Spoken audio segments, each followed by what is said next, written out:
दोस्तों, रेवा अपनी मां की मृत्यु का समाचार पाकर ही हिंदुस्तान लौटी।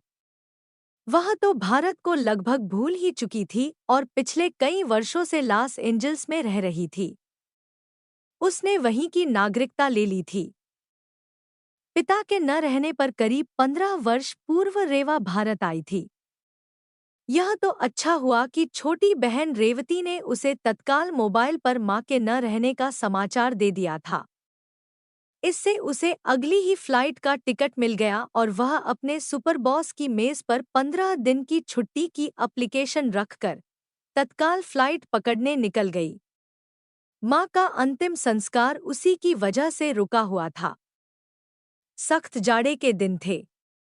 घाट पर रेवा, रेवती और उसके पति तथा परिवार के अन्य दूरपास के सभी नाते रिश्तेदार भी पहुंचे हुए थे। यद्यपि घाट पर छोटे चाचा और मौसी का बड़ा लड़का भी मौजूद थे, लेकिन इसका समाधान घाट के पंडितों द्वारा ढूंढा जा रहा था कि दोनों बहनों में से किसके पास मां को मुखाग्नि देने का अधिकार अधिक सुरक्षित है। तभी रेवती ने प्रस्तावित किया, पंडित जी, मां को मुखाग्नि देने का काम बड़ी बेटी होने के कारण रेवा दीदी करेंगी। उन्होंने ही हमेशा मां के बड़े बेटे होने का फर्ज निभाया है। काफी देर बहस होती रही। आखिर में बड़ी जद्दोजहद के बाद यह निर्णय हुआ कि यह कार्य रेवा के हाथों ही संपन्न करवाया जाए। हमेशा जीन्स टॉप पहनने वाली रेवा आज घाट पर पता नहीं कहां से मां की साड़ी पहनकर आई थी और एकदम मां जैसी ही लग रही थी।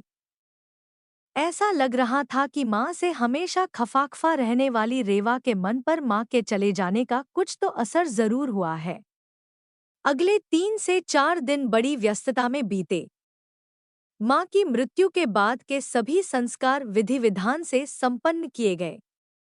पंडितों के अनुसार बरसी का हवनयज्ञ आदि 10 दिन से पहले करना संभव नहीं होगा। रेवा के वापस जाने से 2 दिन पूर्व की तिथि नियत की गई। अगले दिन रेवती ने घर की साफ सफाई की जिम्मेदारी संभाल ली। रेवा ने पहले ही कह दिया, तू माँ की लाडली बिटिया थी, इसलिए माँ का ये घर, सामान, जमीन जायदाद व धन संपत्ति अब तू ही संभाल। न तो मेरे पास इतनी फुर्सत है, न ही मुझे इसकी जरूरत।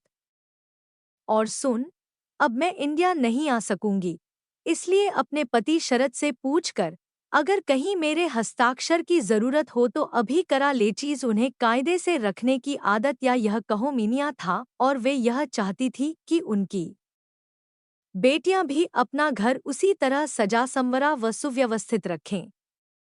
बचपन में अगर नहाने के बाद तौलिया 1 मिनट के लिए सही जगह फैलाने से रह जाता तो समझो हम लोगों की शामत आ जाती थी। पापा थोड़े लापरवाह किस्म के इंसान थे और रेवा भी उन पर ही गई थी। वे दोनों अक्सर माँ की डांट खाते रहते थे। आखिर में माँ की बुकशेल्फ ठीक करने का नंबर आया।